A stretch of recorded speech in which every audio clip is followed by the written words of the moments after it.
So Christmas has come and gone, sadly. It's wet and windy outside and the country is bogged down with strikes and rising prices. Woohoo! So it's clearly time to start thinking about next year's summer holiday, right? That'll make us feel better. But where should you go? Now, staycations have been on the rise in the last few years for obvious reasons, but is the lure of guaranteed sun just a little bit too hard to resist? Well, according to the latest research, staycations really are on the rise because here are the top 3 reasons. They offer comfortable and relaxing accommodation, which is nice. They create way less stress than going abroad. Airports now are a bit of a pain in the rear end, we know. And of course, they help support our own economy, which is great, particularly at the moment. Plus, travelling to a UK holiday destination is clearly so much better for the environment than for flying. I worked out that if we flew our family to, say, America, as opposed to getting in the car and going to Devon, it was actually 500 times less my carbon footprint. It really was that much. It's crazy. But it is expensive staying in this country. It really isn't the cheap option. And you may have a 2-week washout. That's the problem. To help discuss this very first world problem, I've got with me Extinction Rebellion spokesperson Pete Knapp and media personality Nicola McLean. Firstly, right, Pete, welcome along. Very nice to have you on the show, and a happy post-Christmas, pre-New Year. Nice to have you along. So what do you think? Obviously, from a climate point of view, if we didn't all jump on aircraft, that will be a good thing, right? Absolutely, yeah. Apologies if there's a little bit of a lag here. I'm in a B&B on the Isle of Wight at the moment, so I'm actually on a staycation. And it's a real pleasure to be in a part of the UK which I haven't been to since I was a child. We've seen so many interesting things here, and yeah, you're right. Like going to a place like this by train really does reduce the carbon emissions. Generally, train travel is about 70 times less than flying for the carbon emissions. Okay. And yeah, flying is really the fastest way to fry the planet.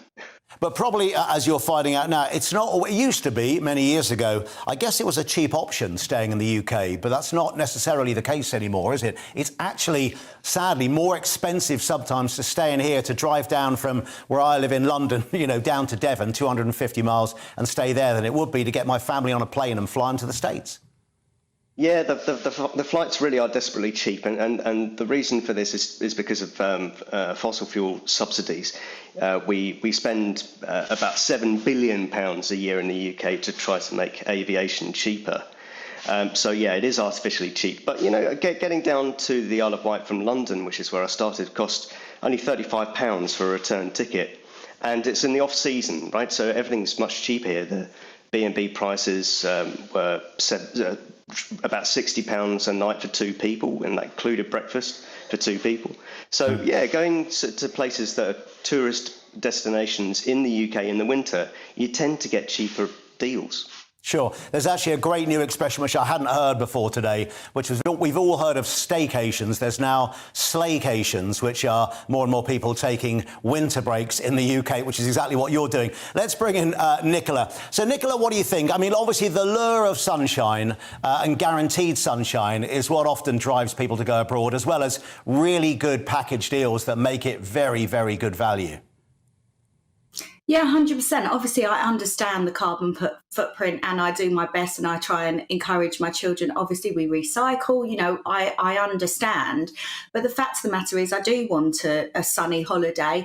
I do want to take my children abroad and show them different places. I do think the UK has some amazing places to see. And I think lockdown and COVID really helped us to understand that. I'm from Scotland. My parents are Scottish.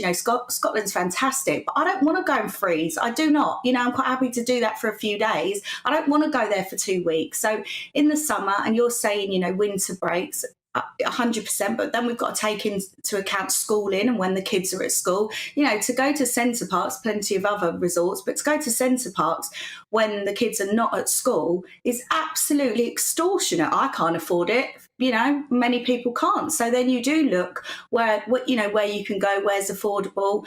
And yeah, I do want some sun, and I'm aware that that sounds selfish, and so be it. We have to make we make sacrifices constantly as humans, as mums, as parents, as whatever. And we, you know, obviously, as I say, I'm aware of the carbon footprint, but I'm going to go away and find some sun in the summer, 100%.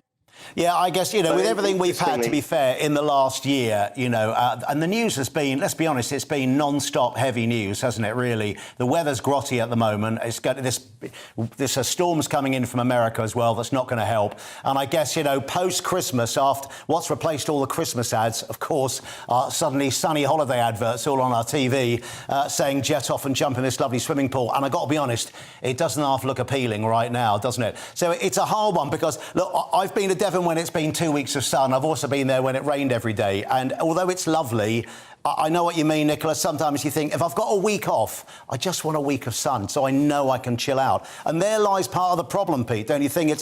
I guess that over the last 10, 15 years, the cheap airlines have made it so cheap to go away. It's cheaper than getting on a train now.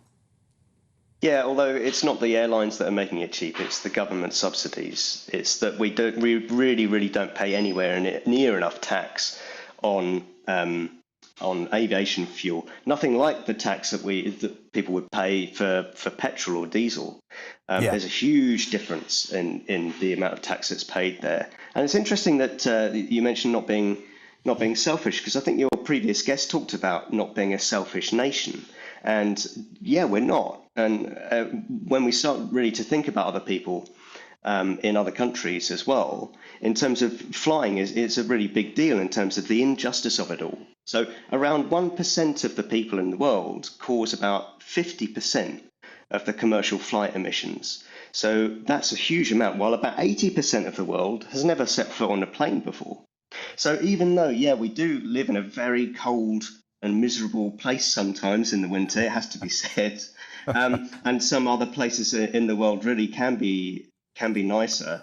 I guess it's seeing the value, seeing the benefit of spending time with your family in a cottage and playing games and doing things where it's not so important to be on a sunbed in the winter, when we can do that in the summer and in our country during the summer holidays, perhaps. Yeah, it's interesting looking at some of what consumers liked about the experience of UK holidays, by the way. And Nicola, what do you think about this? OK, firstly, they say there's a little bit of nostalgia because maybe when we were a bit younger, we may have gone on more holidays, depending on how old you are, to the UK. That's one of the main reasons.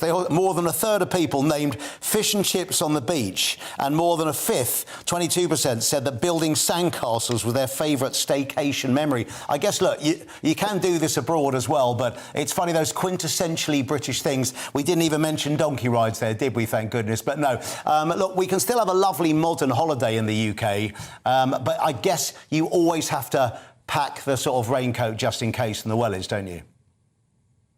Yeah, you do. I lived in Swansea for a long period of time. It's beautiful. The beaches are stunning. I love that place. I like to go back and visit. I'm not going to go there on a 2-week holiday. I'm just not going to do it.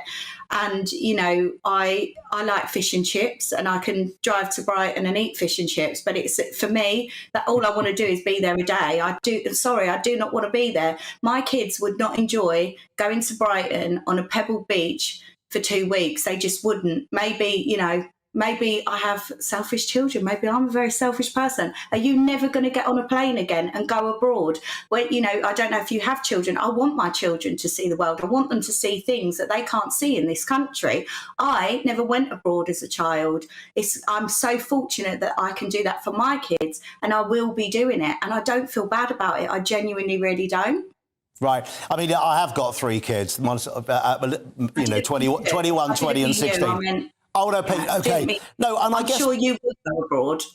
No, I have been abroad many times. I do love it. But I have to say, you know, my kids' favourite summer holiday genuinely is, can we go to Devon, please? Because if you're lucky with the weather, you kind of think sometimes, and it is all... I suppose that you have to add in that expression, yeah, if the weather's good, it can be the greatest holiday you'll ever had, but it could be a wet washout. And if it's not, then it's a washout. Yeah, it's interesting, Pete. You could probably give me some facts on this. It's interesting. In 2021, just so we all know what we're talking about, UK residents took 19.1 million trips overseas, which is 79% less than 2 years earlier. Now, obviously, there was this thing called COVID that got in the way, and I guess it meant that we all decided to stay at home. One thing I noticed, and I know the air quality during lockdown and when the plane stopped flying, it did increase or become much better very quickly, which I was quite staggered at how quickly it had got better. You probably know the facts and figures of that way more than me, Pete. Yeah, there are some places in the world where that was really pronounced. In India, for example, the air quality there was much better when especially coal-fired power stations shut down. But here, yeah, in terms of the air quality, my research group at Imperial actually works on the air pollution created from aviation. And if you live around an airport, then as soon as the research comes out, which should be in the next year or two, the house prices around airports, they'll plummet because the air pollution that airplanes create, ultrafine air particulate pollution, is seriously terrible. And around airports, this is a really big health hazard. And it's something which we're learning more about now, but it's something which the airline industry really is trying to sweep under the rug. Now, one thing I've noticed here, Pete, and Nicola, you might be thinking this too, that if you said to me the words Extinction Rebellion, obviously it's been in the news maybe for all the wrong reasons in the last couple of years and sort of irritating people. If we can discuss things like this, it all seems to be so much better. And hopefully maybe you have slightly different tactics for your organisation next year. Because I always kind of think sitting in a traffic jam at the M25 when someone's glued to the road, that doesn't help air quality either, does it? But maybe this is the way we have to do it. We have to get round tables and discuss stuff. And I suppose somehow educate us all, really, that maybe we don't need to jump on that £29 EasyJet flight to Barcelona because it's cheaper than actually jumping on a train going to London for the weekend. Yeah, the expenses are a really big issue, especially with the cost of living. We all really are trying to reduce our expenditure, and when flights to south of Spain are so desperately cheap, it is very, very tempting. I can totally understand it. But we have to be aware also that about 1 gallon of fuel per second is burnt in an aeroplane. And that is just totally crazy when you think about it like that, right?